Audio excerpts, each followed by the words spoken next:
Hello students, myself Yashwant. Welcome to new way of learning. Students, हम बात कर रहे थे class 9th social science civics के चैप्टर 2 की कॉन्स्टिट्यूशनल डिज़ाइन। इस चैप्टर में हमने क्या क्या पढ़ा था? अभी तक हमने कॉन्स्टिट्यूशन की मीनिंग समझी थी इस चैप्टर में, पिछले वीडियो में। और हमने ये भी पढ़ा था why do we need a constitution, यानी हमें कॉन्स्टिट्यूशन यानी संविधान की ज़रूरत ही क्यों है। इसके बाद में हमने एक साउथ अफ्रीका का केस भी लिया था कि साउथ अफ्रीका में कैसे अपार्थाइड सिस्टम को ख़त्म करके वहाँ पर कॉन्स्टिट्यूशन बनाया गया। और हमने एक बहुत ही वहाँ के फेमस पर्सनैलिटी यानी नेल्सन मंडेला के बारे में भी पढ़ा था पिछले वीडियो में। ओके, यहाँ तक का टॉपिक अपना क्लियर हो चुका था। आज हम एक बहुत ही इंटरेस्टिंग टॉपिक के साथ स्टार्ट करेंगे वीडियो को। मेकिंग ऑफ इंडियन कॉन्स्टिट्यूशन, यानी इंडिया का कॉन्स्टिट्यूशन कैसे बना, इसके बारे में हम बात करेंगे। देखिए, जैसे साउथ अफ्रीका के साथ था वैसे ही इंडिया में भी था। क्या था? हमारे इंडिया में ब्रिटिश रूल था पहले, है ना। अंग्रेजों का शासन था, अंग्रेजों के शासन से हमें आज़ादी मिली और फिर हमने हमारे संविधान को बनाया। ठीक है, तो हमारा स्ट्रगल भी साउथ अफ्रीका से कम नहीं था। हमने भी काफ़ी स्ट्रगल किया है आज़ादी के लिए और हमारे कॉन्स्टिट्यूशन के लिए, हमारे देश को डेमोक्रेटिक कंट्री बनाने के लिए। ठीक है, तो कैसे हमारे देश का कॉन्स्टिट्यूशन बना वो देखते हैं हम।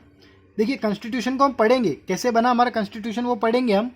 लेकिन इससे पहले एक छोटा सा टॉपिक लेते हैं डिफ़िकल्टीज़ का।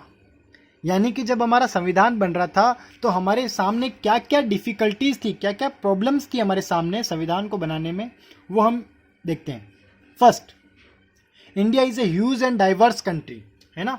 इंडिया बहुत ही बड़ा देश है, विशाल देश है, और डाइवर्सिटी तो बहुत ही है इंडिया में। डाइवर्सिटी हमारे यहाँ पर देखो, बहुत अलग अलग तरह के धर्म के लोग रहते हैं, अलग अलग लैंग्वेज के लोग रहते हैं, अलग अलग कल्चर को फॉलो करने वाले लोग रहते हैं। डाइवर्सिटी है इंडिया में। इसके अलावा एक बहुत ही बड़ी कंट्री है ना। एरिया के अकॉर्डिंग हम 7th नंबर पर भी आ रहे हैं, है ना। तो एक ह्यूज एंड डाइवर्स कंट्री है इंडिया। ये भी प्रॉब्लम है, इतने बड़े देश के लिए कानून बनाना कोई बच्चों का खेल तो है नहीं। Next, the country was born through a partition on the basis of religious difference. जो उस समय पर हमारा देश बना था, कंट्री इंडिया जो है, उस नई फ्री कंट्री का जो जन्म हुआ था वो किससे हुआ था? पार्टीशन से।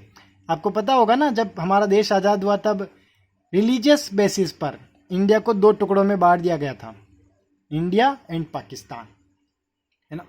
तो जहां पर पहले से ही रिलीजियस बेसिस पर 2 टुकड़े हो चुके हैं, ऐसी कंट्री में कॉन्स्टिट्यूशन बनाना, है ना, यानी कि एक बहुत ही चैलेंजिंग वर्क था वो उस समय के लिए हमारे लिए।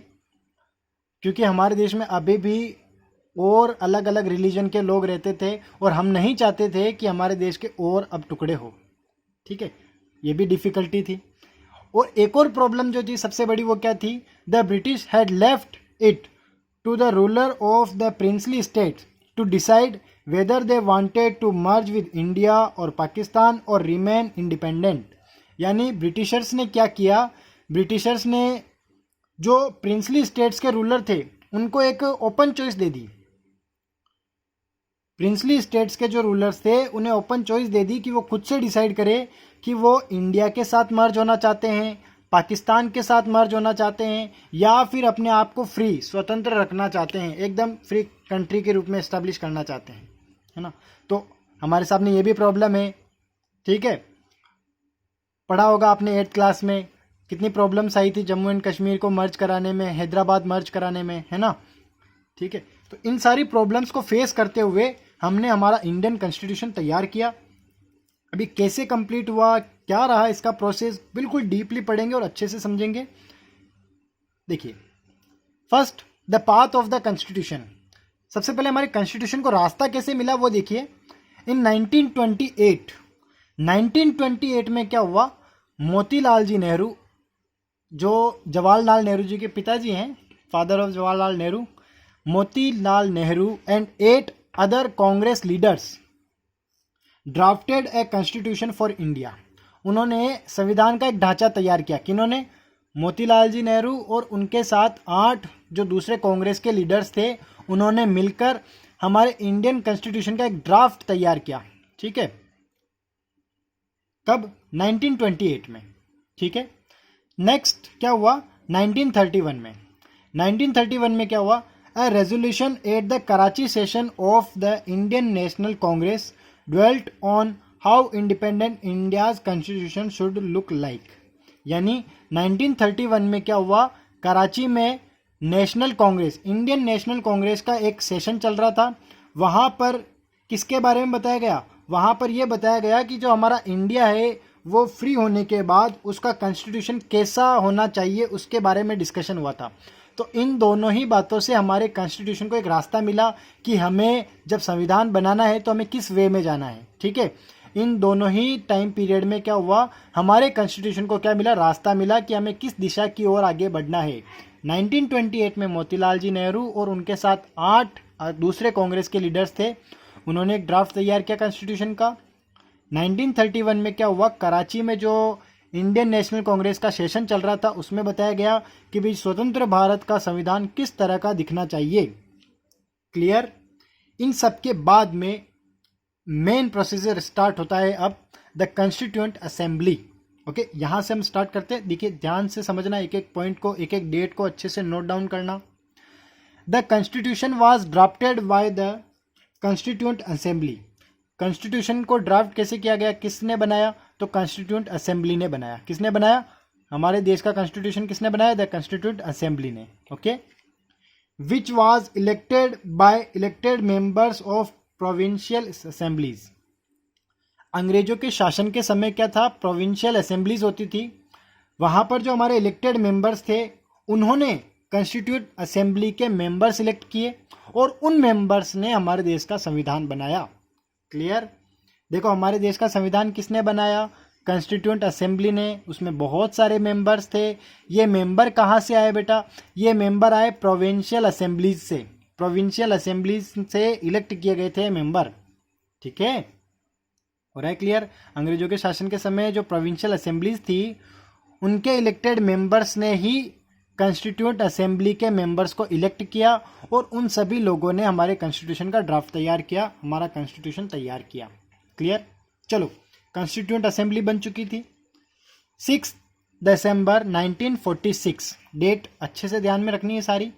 6 दिसंबर 1946 formation of the constituent assembly.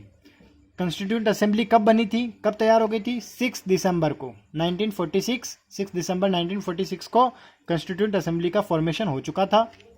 9 दिसंबर 1946 को क्या हुआ, 9 दिसंबर 1946 को फर्स्ट मीटिंग हुई। ठीक है, 6 दिसंबर को कंप्लीट हुआ गया काम, कॉन्स्टिट्यूशन असेंबली बन गई। 9 दिसंबर को क्या हुआ, फर्स्ट मीटिंग हुई। और फर्स्ट मीटिंग कहाँ पर हुई, कॉन्स्टिट्यूशन हॉल में। First meeting was held at constitution hall. ठीक है, now the central hall of parliament house. Constitution hall क्या है, आज की डेट में पार्लियामेंट हाउस का है। ठीक है, now the central hall of parliament house. दोनों डेट क्लियर। 6 दिसंबर 1946 को क्या हुआ, कॉन्स्टिट्यूशनल असेंबली का फॉर्मेशन हो गया। 9 दिसंबर को क्या हुआ, इनकी फर्स्ट मीटिंग हुई। ठीक है, चलिए नेक्स्ट आगे बढ़ते हैं।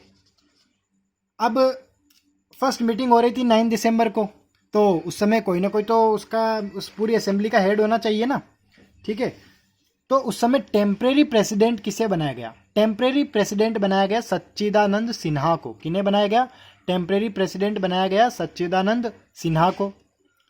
नेक्स्ट क्या होता है, 11 दिसंबर में आ गए हम। 11 दिसंबर 1946 को क्या हुआ, 11 दिसंबर 1946 में डॉक्टर राजेंद्र प्रसाद को असेंबली का प्रेसिडेंट अपॉइंट किया गया। सच्चिदानंद सिन्हा जो है वो उस समय पर केवल टेम्परेरी प्रेसिडेंट बने थे।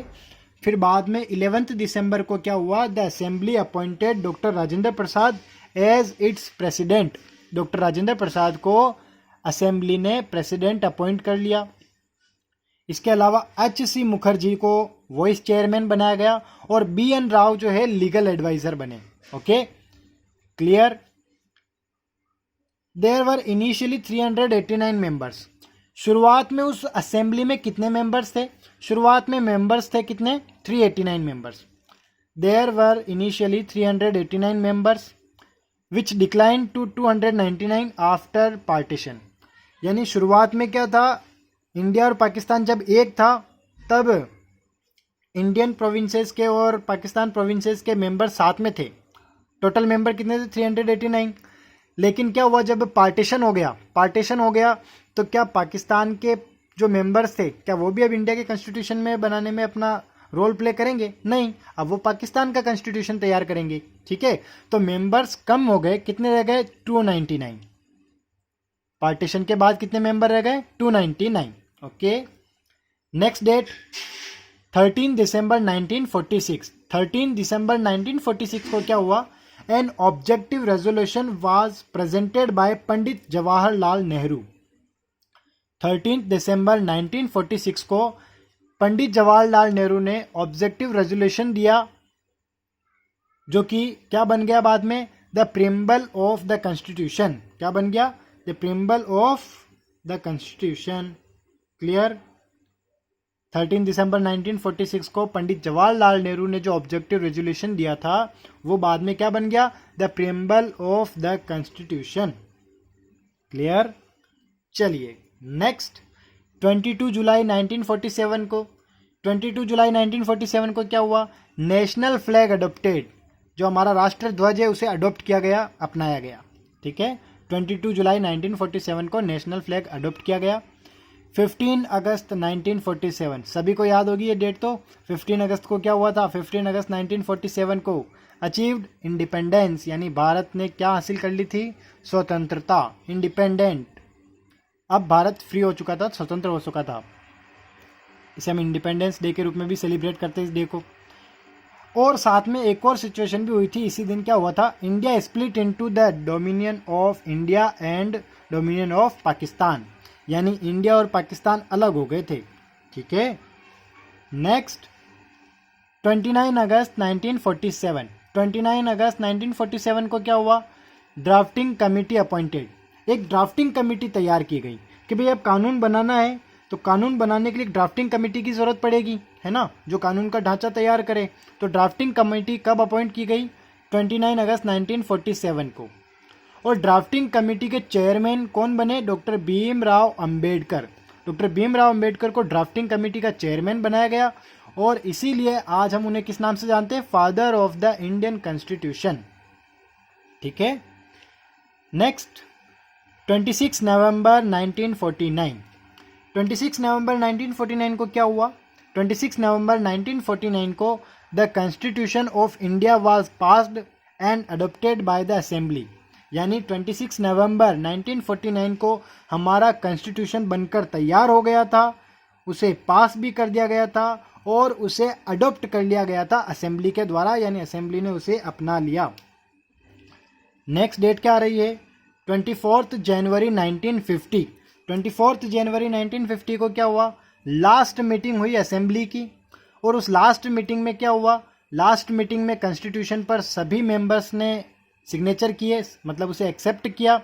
और उस समय उसमें कितने आर्टिकल्स थे? 395 articles, 8 schedules, 22 parts. 24 January last meeting of the assembly, the constitution was signed and accepted with 395 articles, 8 schedules and 22 parts. Clear? चलिए 24 जनवरी तक लास्ट मीटिंग भी हो चुकी थी। और नेक्स्ट 26 जनवरी 1950। 26 जनवरी 1950 को क्या हुआ? The constitution came into force, यानी कि हमारे देश का संविधान देश में लागू हो चुका था और इस दिन को हम सेलिब्रेट करते हैं रिपब्लिक डे के रूप में। क्लियर? देखिए वापस एक पहले की एक चीज़ दिखाता हूँ मैं आपको। 26 नवंबर 1949 को हमारे देश का कानून बनकर कंप्लीट हुआ था और इसे लागू कब किया? 26 जनवरी को, है ना। ठीक है, इसको हम रिपब्लिक डे के रूप में सेलिब्रेट करते हैं और ये हमारा कॉन्स्टिट्यूशन डे। ठीक है, चलिए 26 जनवरी 1952 को 26 जनवरी 1950 को कॉन्स्टिट्यूशन जो है फोर्स में आ गया था, लागू कर दिया था। अब प्रोसेस समझना कैसे क्या कॉन्स्टिट्यूशन बना था। तो सबसे पहले तो ड्राफ्ट तैयार किया गया था कॉन्स्टिट्यूशन का। ठीक है, मतलब ड्राफ्टिंग कमेटी जो थी, ड्राफ्टिंग कमेटी ने कॉन्स्टिट्यूशन का ड्राफ्ट तैयार किया। ड्राफ्ट तैयार करने के बाद में उस पर डिबेट हुई। डिबेट का मतलब लोगों ने अपने मशवरे दिए, अलग अलग थॉट्स दिए कि नहीं इसमें ऐसा नहीं ऐसा होना चाहिए, इसमें ऐसा नहीं ऐसा होना चाहिए। अमेंडमेंट हुए ड्राफ्ट में, मतलब चेंजेस किए गए। और जो ड्राफ्टिंग कमेटी ने जो प्रपोजल दिया था उसमें काफ़ी डिबेट हुई, काफ़ी अमेंडमेंट्स हुए, अप्रोक्सीमेट 2000 अमेंडमेंट, यानी 2000 अमेंडमेंट्स के बाद हमारा कॉन्स्टिट्यूशन बनकर तैयार हुआ। ठीक है, एक बहुत ही लेंदी प्रोसेस था और इस प्रोसेस को पूरा होने में कितना टाइम लगा? 2 years 11 month एंड 18 days। ठीक है, अप्रोक्सीमेटली 3 years, लगभग 3 साल हमें इस कॉन्स्टिट्यूशन को तैयार करने में लगे थे। The process took 2 years 11 month and 18 days at a total expenditure of ₹6.4 million to finish, यानी उसे कंप्लीट करने में, फिनिश करने में 6.4 million तक का खर्चा हो गया। और टाइम पीरियड कितना लगा? 2 years 11 months and 18 days। Okay,